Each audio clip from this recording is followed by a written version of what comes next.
ಆತ್ಮೀಯ H16 news ವೀಕ್ಷಕರೇ, ನಾನು ನಿಮ್ಮವ MI ಮಲ್ಲಪ್ಪ ಚೂತಾರ. ಆತ್ಮೀಯರೇ, ರೆಡ್ಡಿ ಶ್ರೀರಾಮುಲು ಒಂದಾದರು ಅನ್ನೋ ನ್ಯೂಸ್ ಹಬ್ತಾ ಇದೆ, ಬೆಳೀತಾ ಇದೆ, ಸಿಗುತ್ತಾ ಇದೆ.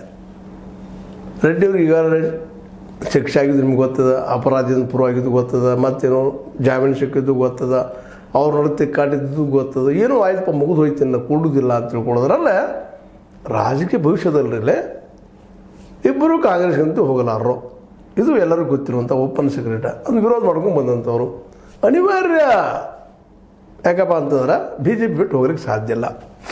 JDS ಜೊತೆಗೂ ಯುದ್ಧ, ನಮ್ಮ ಏನಪ್ಪ ಅಂತಂದ್ರೆ ಕುಮಾರಸ್ವಾಮಿ ಜೊತೆಗೆ.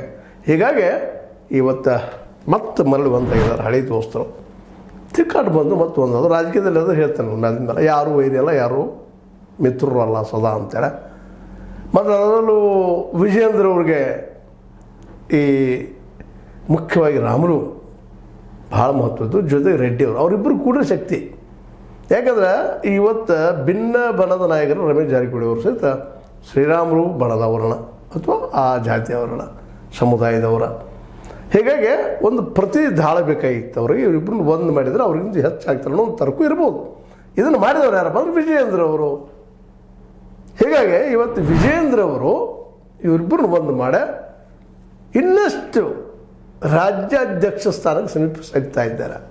ಯಾಕಂದರೆ ಎದುರಾಳಿಗಳು ಭಿನ್ನರು ಜಬರ್ದಸ್ತಾಗಿ ಇವರು ಇಳಿಸಲೇಬೇಕಂತ ಪ್ರಯತ್ನ ಜೋರ್ದಾರ್ ನಡೆಸಿದ್ದಾರೆ, ಶತಾಯಗತಾಯ. ಅದ್ರ ಪ್ರಮುಖರ ಈಗ ಹೇಳಿದಾಗ ನಿಮಗೆ ರಮೇಶ್ ಜಾರಕಿಹೊಳಿ ಅವರಾಗಿರ್ಬೋದು, ನಮ್ಮ ಕುಮಾರ್ ಬಂಗಾರಪ್ಪನವರಾಗಿರ್ಬೋದು, ಅರವಿಂದ್ ಲಿಂಬಾವಳಿಯವರಾಗಿರ್ಬೋದು. ಇವರಂತೂ ಇಲ್ಲಪ್ಪ 1 ಪಾಯಿಂಟ್ ಪ್ರೋಗ್ರಾಮ್ ಅವ್ರು ನಡೆಸಬೇಕು.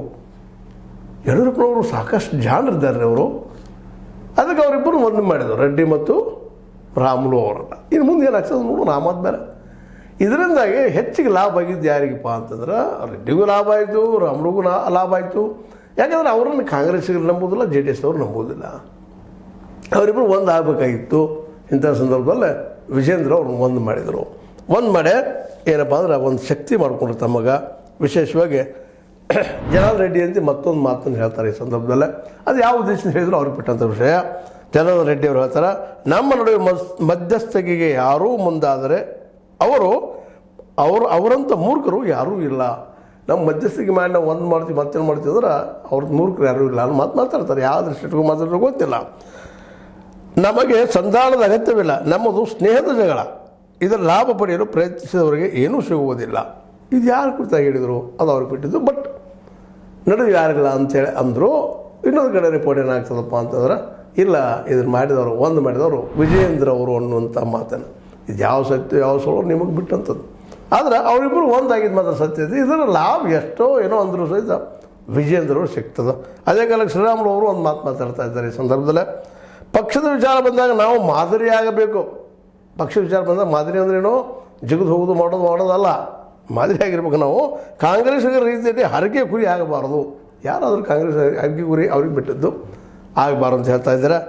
ಪಕ್ಷ ಸಂಘಟನೆಗಾಗಿ ಎಲ್ಲರೂ ಒಂದಾಗಿ ಕೆಲಸ ಮಾಡುತ್ತೇವೆ. ಜನಾರ್ದನ್ ರೆಡ್ಡಿ ಜೊತೆಗೆ ಯಾವುದೇ ಮುನಿಸೂ ಇಲ್ಲ, ಸಿಟ್ಟಿಲ್ಲ, ನಾವು ಒಂದಾಗಿದ್ದೀವಿ ಅಂತ ಹೇಳಿದರು. ಅಂದ್ರೆ ಒಟ್ಟಾರೆಯಾಗಿ ಈ ಘಟನೆಯಿಂದ ಏನಾಗ್ತದಪ್ಪ ಒಂದು ಹೊರಗೆ ಬರ್ತಾ ಇದೆ ಅಂದ್ರೆ, ವಿಜಯೇಂದ್ರ ಅವರು ದಿನದಿಂದ ದಿನಕ್ಕೆ ಬಲಿಷ್ಠ ಆಗ್ತಾ ಇದ್ದಾರೆ.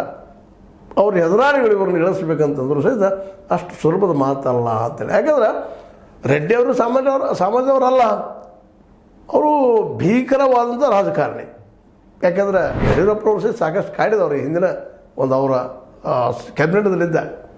ಹೀಗಾಗಿ ರೆಡ್ಡಿ ಮತ್ತು ಶ್ರೀರಾಮುಲು ಅವರ ಬಲ ಯಡಿಯೂರಪ್ಪನವರಿಗೆ ಮತ್ತು ಅವ್ರ ಮಗನಿಗೆ ಸಿಗೋದ್ರಿಂದ, ಮತ್ತು ಯಡಿಯೂರಪ್ಪನವ್ರ ತಂದೆ ಸಮಾನ ಅಂತ ಅವರಿಬ್ಬರು ಹೇಳ್ಕೊಳ್ಳೋದ್ರಿಂದಾಗೆ ನಮ್ಮ ಎದುರಾಳಿಗಳು, ವಿಜಯೇಂದ್ರ ಅವರ ಎದುರಾಳಿಗಳು ವಿಶೇಷವಾಗಿ ಇದನ್ನು ಯಾವ ರೀತಿ ತೊಗೊಳ್ತಾರೆ, ಹೆಂಗೆ ಮಾಡ್ತಾರೆ ಅನ್ನೋದು ಮುಂದಿನ ದಿನದಲ್ಲಿ ಗೊತ್ತಾಗುವಂಥ ವಿಷಯ. ಬಟ್ ಈಗ ಮಾತ್ರ ಒಂದು ಸ್ಟೆಪ್ ವಿಜಯೇಂದ್ರ ಅವರು ಮುಂದೆ ಸರಿದಿದ್ದಾರೆ. ಇದಕ್ಕೆ ಕಾರಣ ಅಂದರೆ ಈ ಶ್ರೀರಾಮುಲು ಮತ್ತು ಜೊತೆಗೆ ರೆಡ್ಡಿ ಅವರನ್ನು ಒಂದುಗೂಡಿಸಿದ್ದು.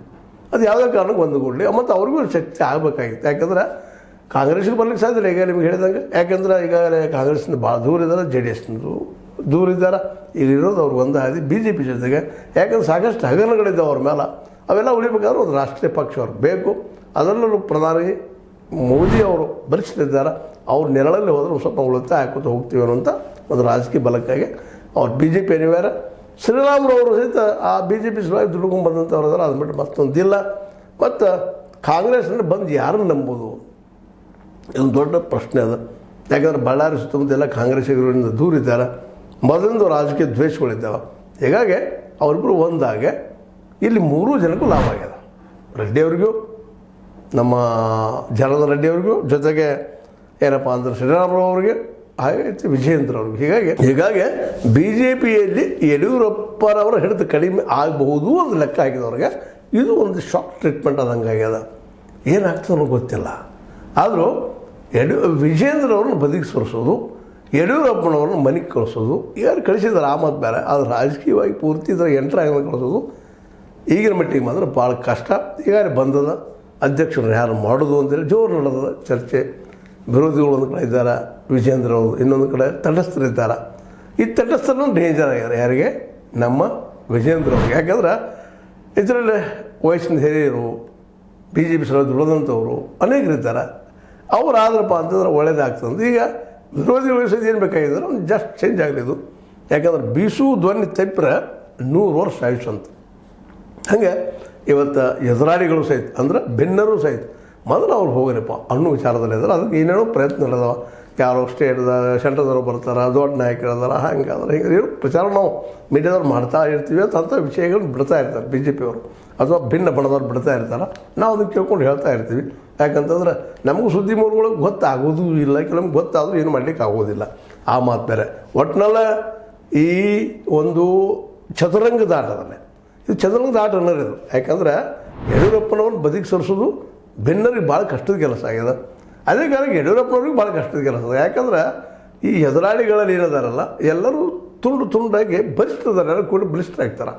ಆದ್ರೆ ರಾಜ್ಯ ಮಟ್ಟದ ನಾಯಕತ್ವ ಇಲ್ಲ. ಅದಕ್ಕೆ ಅವ್ರು ಏನಂತಾರಪ್ಪ ಅಂತಂದ್ರೆ ಒಬ್ಬ ಹೊಸ ನಾಯಕನನ್ನು ಕಳಿಸ್ರಿ, ಒಬ್ಬ ಯೋಗಿನ ಅಂದಾಗ ತಟಸ್ಥರೊಳಗೆ ಇದ್ದಂಥ ಒಬ್ಬ ಯೋಗ್ಯರು ನಮಗೆ ಕೊಡ್ರಿ ಅನ್ನುವಂಥ ಅವರು ಬಿರುಗಿ ಇಟ್ಟಿದ್ದಾರೆ. ನಮ್ಮವ್ರು ಆಗಬೇಕಂತಿಲ್ಲ. ಯಾಕಂದ್ರೆ ಕುಮಾರ್ ಬಂಗಾರಪ್ಪನವ್ರಿಗೂ ಆಗೋದು ಸುಲಭ ಇಲ್ಲ, ಲಿಂಬಾವಳಿಗೂ ಬೆಂಬಲ ಇಲ್ಲ, ಸ್ವತಃ ರಮೇಶ್ ಜಾರಕಿಹೊಳಿಗೂ ಸಾಧ್ಯ ಇಲ್ಲ. ಇವೆಲ್ಲ ಪ್ರಸಂಗದಲ್ಲಿ ಇಲ್ಲಗಳ ಮಧ್ಯದಲ್ಲ ತಟಸ್ಥರಲ್ಲಿ ಬೊಮ್ಮಾಯಿ ಇದ್ದಾರೆ, ಸದಾನಂದ ಗೌಡರು ಇದ್ದಾರೆ, ಅದೇ ರೀತಿ ಇನ್ನೂ ಕೆಲವು ಜನ ನಾಯಕರಿದ್ದಾರೆ. ಅವ್ರನ್ನ ಯಾರಾದರೂ ಮಾಡಿರಿ ಅಧ್ಯಕ್ಷರಂತ ಅವರು. ಅಂದ್ರೆ ಇತ್ತೇನಪ್ಪ ಅಂತಂದ್ರೆ ಅದು ಹೈಕಮಾಂಡ್ಗೂ ಅಷ್ಟೇ ಕಷ್ಟ ಆಗಿಬಿಟ್ಟದ. ಅದರಲ್ಲೂ ಇಡೀ ರಾಜ್ಯವನ್ನು ಗೆಲ್ಲಿಸ್ತಿರುವಂಥವ್ರು ಯಾರಿದಾರಪ್ಪ ಮುಂದಿನ ಇಲೆಕ್ಷನ್ದಲ್ಲೇ 2028 ಬಂತು, ಅನ್ನೋದ್ರಾಗ ಬಂದುಬಿಡ್ತದೆ. ಇಡೀ ರಾಜ್ಯಕ್ಕೆ ಒಬ್ಬ ನಾಯಕ ಬೇಕಲ್ಲ. ಯಾಕಂದ್ರೆ ಹಿಂದಿನ ಇಲೆಕ್ಷನ್ದು ಒಂದು ಭಯ ಆದವ್ರಿಗೆ. ಸ್ವತಃ ನಮ್ಮ ಮೋದಿಯವರು ಬಂದು ಬಸರಂಗಿ ಅಂತ ಹೇಳಿದ್ರು, ಇಲ್ಲಿ ರಂಗ್ ಏರಿಲ್ಲ ಕರ್ನಾಟಕದಲ್ಲೇ.